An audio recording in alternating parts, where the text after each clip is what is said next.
આજની ધર્મકથા. પ્રણામ. મહામંત્રી પેથળ શાહ, આ નામ આપણે સાંભળ્યું છે, પણ આ બે શબ્દો જોડાયા કઈ રીતે? પેથળ શાહ અને મહામંત્રી, એની જે રહસ્યમયી અને થ્રિલિંગ જેને કહી શકાય એવી વાર્તા જે છે એ પેથળ શાહના ચરિત્રની અંદરમાં આપણે અત્યારે એ દિશા તરફ આગળ વધી રહ્યા છીએ. ગઈકાલ સુધી આપણે જોયું કે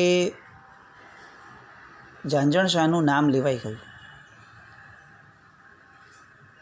નાની ઉંમરનો ઝાંઝણ એને રાજ્યસભામાં હાજર કરવામાં આવ્યો અને હાજર કરતાં એને પૂછવામાં આવ્યું કે આ વાત સાચી હતી કે તે ઘી લેવાની ના પાડી, ઘી દેવાની?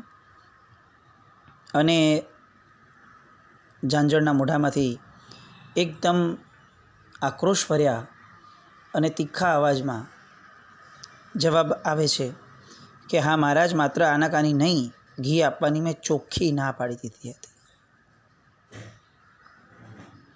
પેથળ શાહ ધ્રુજી રહ્યા છે અને ઝાંઝણ સ્થિર છે.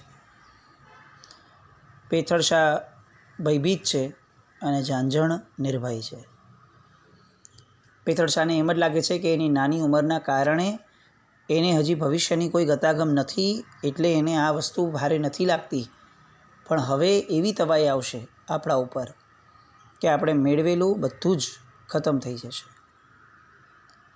પોતે કેમ ઝાંઝણનું નામ લીધું, એનો વસવસો જે અત્યાર સુધી લાગણીના કારણે હતો કે મારો દીકરો ફસાશે, એની જગ્યાએ હવે એ વસવસો જે છે એ પશ્ચાતાપ રૂપે આવ્યો કે મેં ક્યાં આનું નામ લીધું, આખી બાજી બગાડી દીધી. આવા અનેક વિચારો પેથળના મનની અંદરમાં સતત ઘુમરાયા કરે છે. માણસના મનની આ સૌથી એક વિચિત્ર દશા છે. એને જ્યારે પરિસ્થિતિ પોતાના કંટ્રોલની બહાર દેખાય, અથવા કંઈક અણધાર્યું થાય, અથવા પોતાની ઈચ્છાની વિરુદ્ધનું થાય, એટલે વિચારોનું ઘોડાપૂર ઊભું કરી દે છે. હવે આ થશે, હવે આ થશે, હવે આ થશે, આમ થયું તો, આમ થયો તો, આણે આમ ન કર્યું હોત તો, આએ આમ કર્યું હોત તો. કારણ કે એને ગમે ત્યાંથી તાણ લાવવી છે. તાણ કેમ લાવવી છે? કારણ કે એની ઈચ્છાથી વિપરીત થયું છે, એની ધારણાથી વિપરીત થયું છે. આ જે એક આખો મનનો દોષ છે એ પેથળના મનની અંદરમાં અત્યારે ઘુમરાયા કરે છે. આ જ વસ્તુ અગર પેથળની ઈચ્છા પ્રમાણે થઈ હોત તો મન આટલું ચિંતિત બનીને અથવા વિચારો કરીને ગ્રસ્ત કે વ્યગ્ર ન બન્યું હોત.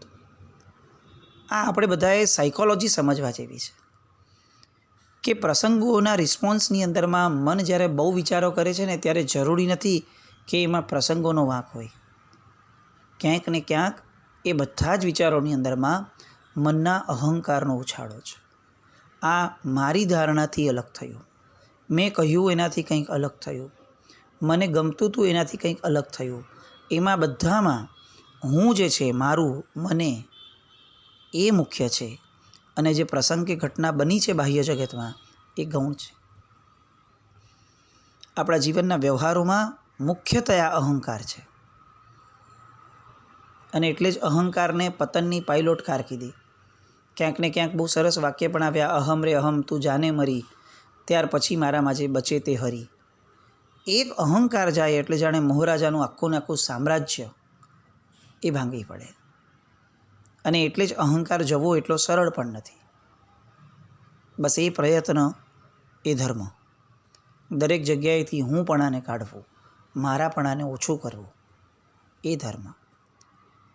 પણ અહીંયા પેથળ શાહે મારાપણું અત્યારે એને પણ વ્યગ્ર બનાવ્યું. બહારનું દ્રશ્ય આગળ વધી રહ્યું છે. મહારાજ, મેં માત્ર આનાકાની નહીં, ઘી આપવાની ચોખ્ખી ના સુણાવી દીધી હતી. ઝાંઝણનું આ વાક્ય, રાજા પોતાની જગ્યાએથી ઊભો થઈ જાય છે, એનો અહંકાર ઘવાય છે. એટલે એક તો તે ના કહીને મારું અપમાન કર્યું, અને ઉપરથી આ વાતનું ગૌરવ લે છે. અને હવે જાણે કોઈક એક સજા એના કંઠ સુધી આવીને ઊભી છે અને એ ફક્ત ને ફક્ત ઝાંઝણના એક જવાબની રાહ જુએ છે.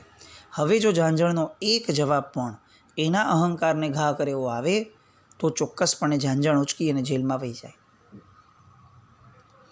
અને એટલે આ ઝાંઝણ તરત જ એક જવાબ આપે છે, ગૌરવ વધારવા આપનું અને મારું અને આખા માંડવગઢનું ગૌરવ વધારવા મેં ઘી ન આપ્યું અને મેં ઘી માટે ના કહી દીધી.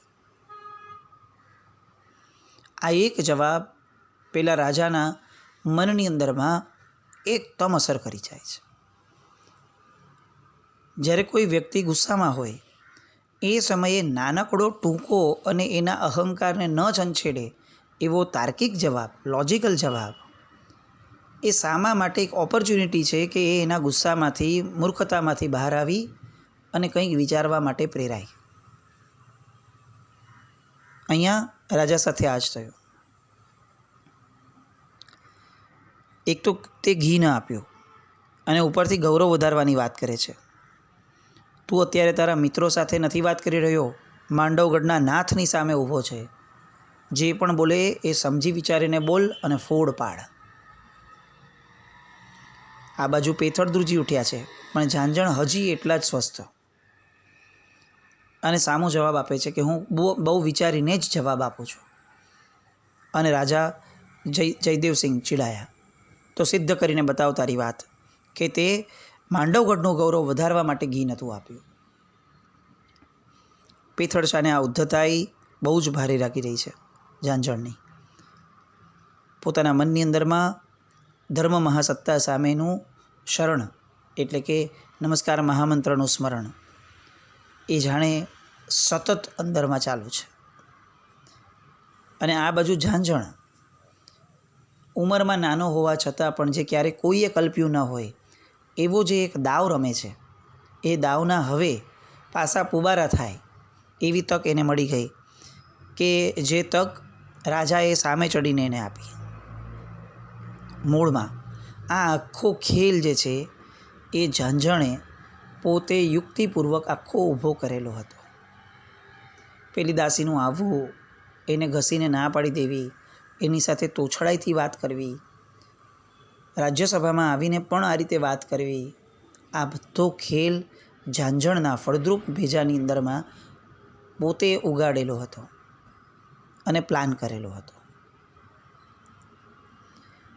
અને આ તક મળી એટલે હવે ઝાંઝણ આનંદિત થયા, ટટ્ટાર ઊભા રહી ગયા, પોતાની વેશભૂષા ઠીક કરી આગળ આવ્યા અને એને બોલવાની શરૂઆત કરી.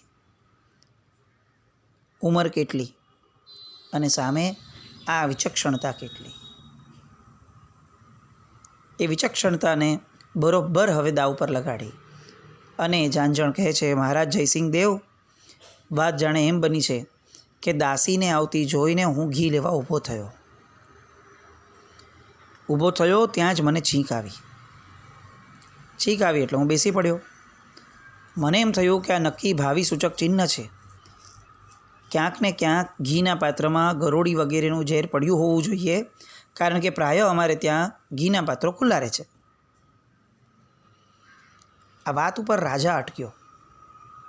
હવે એટલો રેપિડ સ્પીડની અંદરમાં એનો ગુસ્સો ઉગળવા લાગ્યો કે એ વાત સાંભળવા માટે આતુર થયો. હજી આગળ બોલ. અને ત્યાં ઝાંઝણ કન્ટિન્યુ કરે છે, બીજી વાત એ છે કે આપશ્રીનો પુણ્ય પ્રતાપ અત્યારે મધ્યાહને તપે છે. અવંતીના જે મિત્ર રાજ્ય ઘણા છે એમ દુશ્મન રાજ્યો પણ ઓછા નથી. એવું સંભવ છે કે આપ રોજ રોજ ઘી મંગાવીને ખાવાની જે વર્તણૂક કરો છો એનો કોઈ ગેરલાભ પણ લઈ લે.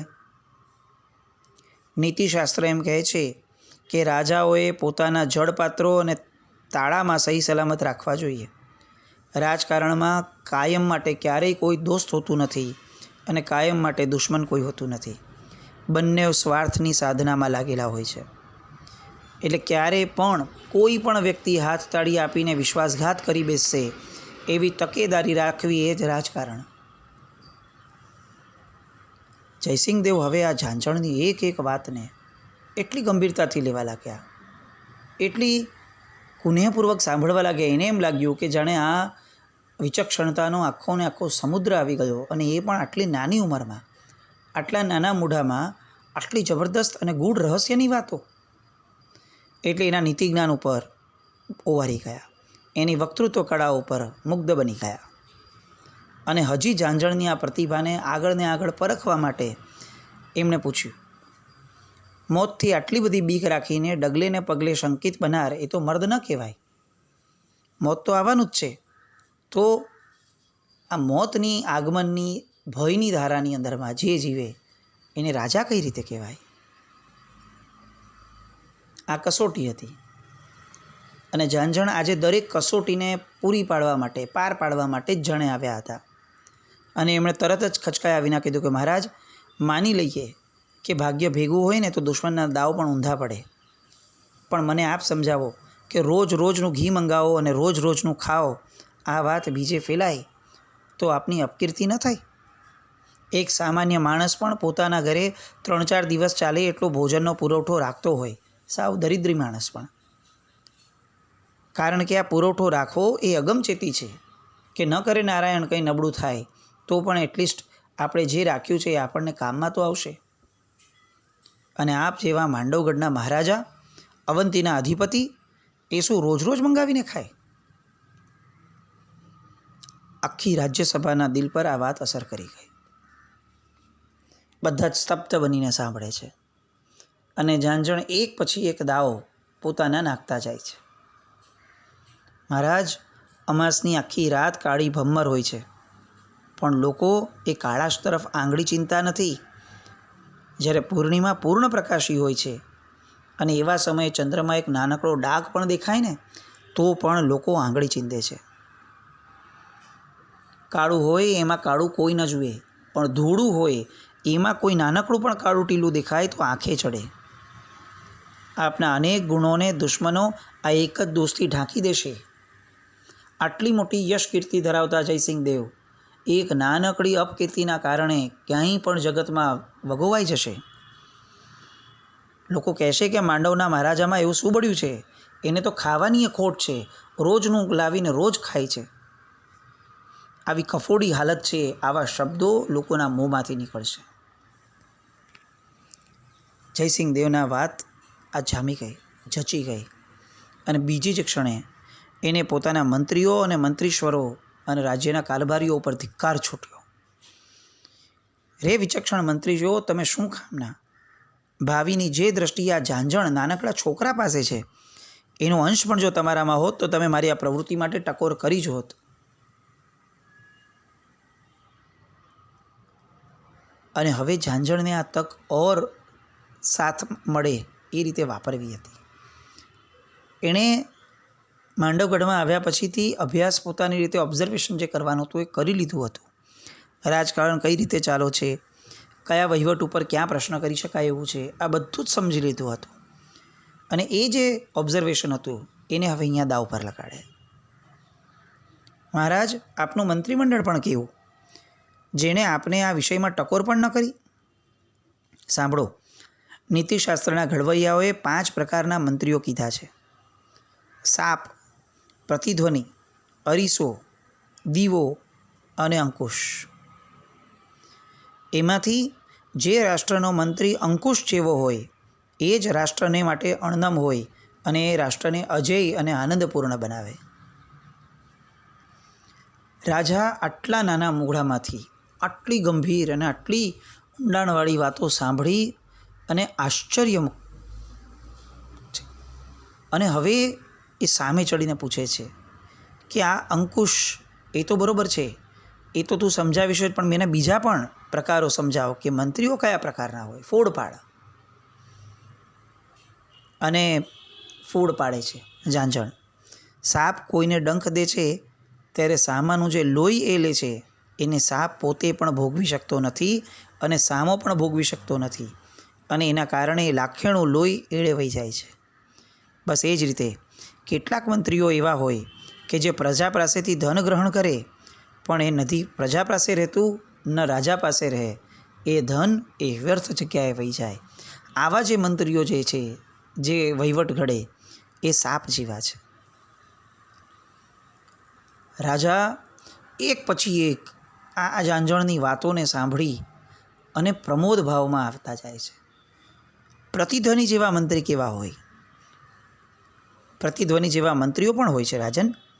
ખુશામત ખોરી જ એમને પ્યારી હોય. રાજા બોલે એટલે એનો પડઘો પાડો, ભલે પછી એમાં પોતાની ઈમાનદારીનું ખૂન થઈ જતું હોય, પ્રામાણિકતાનો ખૂન થતી હોય, પણ તો પણ રાજાનો અનુગ્રહ મળવો જોઈએ. બસ આ જ વિચારધારાથી જે ફક્ત હાજી હા કરે, રાજાની વાતનો પડઘો પાડે, એવા પણ મંત્રીઓ હોય છે.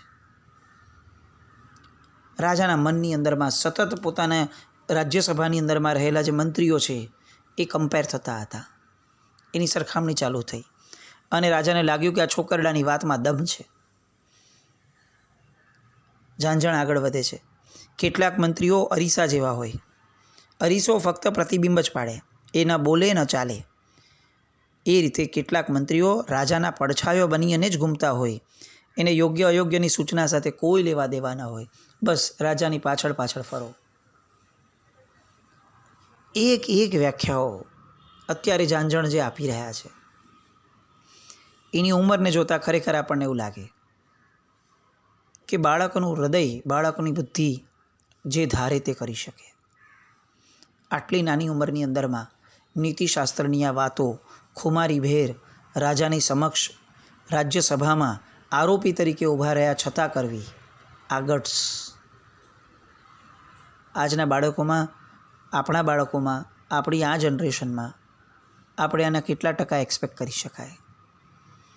સાવ સામાન્ય વાતોમાં ચિંતા, ડિપ્રેશન, આવા બધા ભાવમાં વહી જતી આજની પેઢી અને ઝાંઝણ, આ બેના ડિફરન્સ એ જો આપણે નહીં શોધીએ તો ભવિષ્યની પેઢી આપણને ગુનેગાર ગણશે. વડીલ તરીકે આપણે હતા, એ લોકો નથી. અભ્યાસમાં શું આપવું, શું ન આપવું, ન મળતું હોય તો માથે હાથ દઈને ફક્ત બેઠા રહેવું, જે ચાલે છે એને ચાલવા દેવું, એ જ વહેણમાં વહેતા રહેવું અને જીવન પૂરું કરાવી દેવું, આવી નિર્માલ્ય વાતો એ આપણને કદાચ અત્યારે એમ લાગે કે હવે શું કરી શકાય, પણ આપણી ભવિષ્યની પેઢી આપણને માફ નહીં કરે. ઝાંઝણ આગળ વધે છે.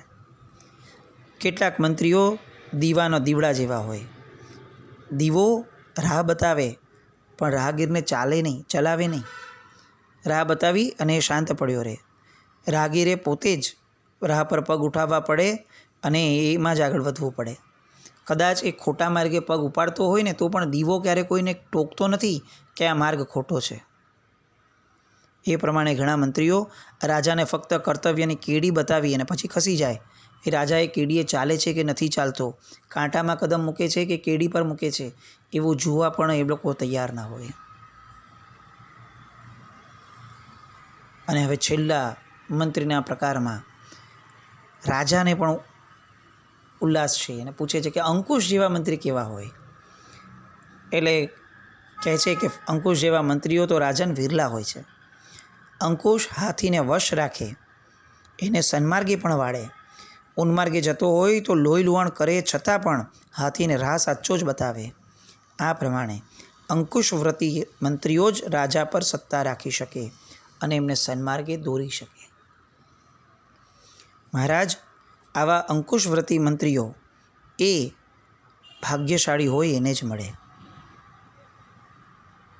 એમનું જ્યાં સંચાલન હોય ત્યાં નેકીના નેજાઓ ફરકતા હોય, ઈમાનદારીની ઇમારતો ખડી હોય, દિવ્યતાનો દેવતા જાગતો હોય, માનવતાના મંદિરો સર્જાતા હોય અને કરુણાની કવિતાઓથી કેટલીય સિતારીઓ ઝણઝણતી હોય, એ અંકુશવ્રતી મંત્રીઓ હોય.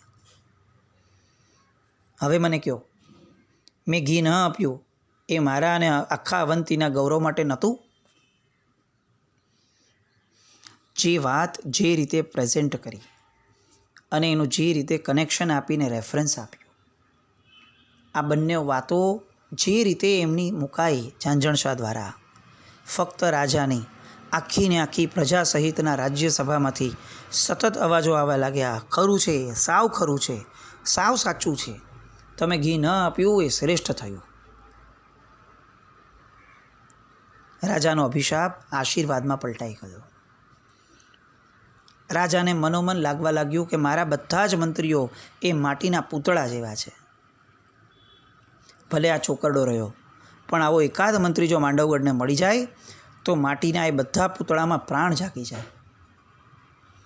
આ બાજુ પેથળ, એ તો એ નજરથી જોઈ રહ્યા છે કે જે નજરમાં ફક્ત અને ફક્ત આનંદ અને સ્તબ્ધતા છે. કોઈ પણ જાતની કમેન્ટ કરવા જેટલી પણ પેથળ શાહની એ સમયની સ્થિતિ નથી. એ એટલા બધા આશ્ચર્યમાં ગરકાવ છે કે એમને લાગી જ નથી રહ્યું કે આ મારો દીકરો ઝાંઝણ આટલો વિચક્ષણ, આટલી ઉજ્જવળ પ્રતિભા એના મનની અંદરમાં કઈ વાત ક્યાંથી શીખી આવ્યો, અને શીખેલી વાતને જે રીતે એણે મૂકી છે, જે પ્રસંગે મૂકી છે, જે છટાથી મૂકી છે, આ એક એક વાતને પોતે મનોમન વાંધી રહ્યો છે. પિતા તરીકેનું પોતાનું સૌભાગ્ય એ અત્યારે એને ગૌરવ લાગી રહ્યું છે. આખી સભા જ્યારે પોતાના દીકરાના 2 મોઢે નહીં 4 મોઢે વખાણ કરી રહી છે, ત્યારે ગૌરવશાળી ખભો પિતાનો ઊંચો થાય છે. કેટલીક ક્ષણો પહેલાં ઝાંઝણ જે મૂર્ખ લાગતો હતો, કંઈક ને કંઈક મુશ્કેલી સર્જી દેશે, તારાજી મૂકી સર્જી દેશે એવું લાગતો હતો, એ જ ઝાંઝણ એ અત્યારે જાણે એક બહુ જ ઊંચી ઇમારત ઊભી કરી દીધી હોય એવો સર્જનહાર લાગે છે. એક વ્યક્તિ ઝાંઝણની પ્રતિભાથી અંજાઈ ગઈ છે, અને આ અંજાયેલા હૃદય, અંજાયેલા મનથી અત્યારે રાજા એટલા બધા અભિભૂત થયા કે એમનો અભિશાપ એ અભિભૂત થયો અને આશીર્વાદમાં પલટાઈ ગયો. કઈ રીતે આ પ્રસન્નતા વ્યક્ત થાય છે, અને ઝાંઝણ હવે કઈ દિશા પલટાવે છે ફરી, એ આખી વાત આવતીકાલે જોઈએ.